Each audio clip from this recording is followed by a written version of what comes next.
அனைவருக்கும் வணக்கம். இன்றைக்கு நாம் பார்க்கக்கூடிய தலைப்பு நற்றிணை.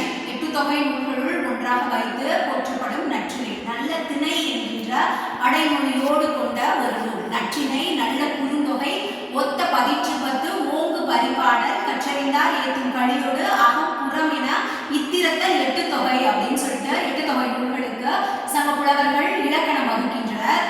அவ்வகையில் இது ஒரு அகம் சார்ந்த நூல். கடவுள் வாழ்த்து பாடலை பாரதம் பாடிய பெருந்தேவனார் பாடியிருக்கின்றார். பாண்டியன் மாறன் வழுதி அவர்தான் இந்த நூலை தொகுப்பித்தவர். 175 புலவர்களால் பாடப்பட்ட ஒரு அற்புதமான அகவிலக்கிய நூல் நற்றிணை. தலைவன் தலைவனுடைய உறவு முறைகள், காதல், பிரிவு, இது எல்லாத்தையுமே உள்ளடக்கிய ஒரு நூல் அப்படின்னு சொன்னோம்னா நற்றிணை தான். இதுல முல்லை நிலத்து பாடல், இன்றைய வகுப்பில் நாம் பார்க்கக்கூடியது முல்லை நிலத்து பாடல். புலவர் மருதநில நாகனார்.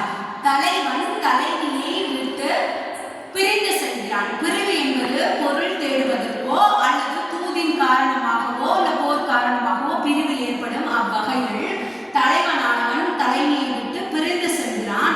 அந்த செல்கின்ற அந்த நேரத்துல அவனுக்கு தலைவனுடைய நினைப்பு அவ்வப்போது செல்கிறது. அந்த வினை முடிகிறது. வினை முடிந்த காரணத்தின் பயனாக அவன் தலைவியை பார்க்க வருகிறான். தேர்பாகன் தேரினை ஓட்டி வருகையில் தலைவனானவன் தேர்பாகனிடத்தில் உரைப்பதுதான் இந்த பாடல்.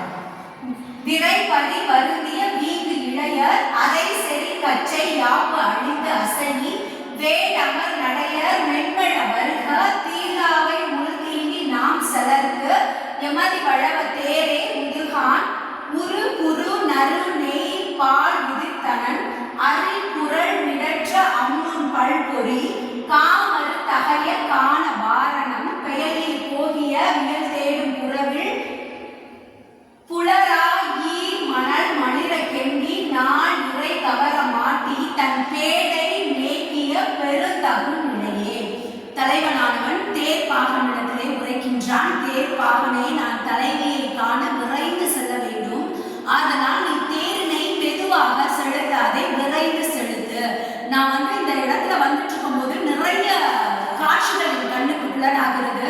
ஒரு காட்டில் வாழக்கூடிய அந்த சேவல் இனமானது தன்னுடைய துணைக்கு அந்த மணலை கிண்டி அதிலிருந்து வரக்கூடிய பூச்சிகள், புழுகள் இதெல்லாம் எடுத்து இரையாக ஊட்டுகின்றது.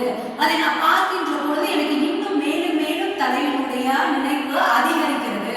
அதனால் நீ தேரினை விரைந்து செலுத்துவாயாக அப்படின்னு சொல்லிட்டு தலைவனானவன் தேர்பாகனிடத்தில் உரைக்கின்றான். இதுதான் இப்பாடல் உணர்த்தும் செய்தி. நன்றி. மீண்டும் அடுத்த பதிவில்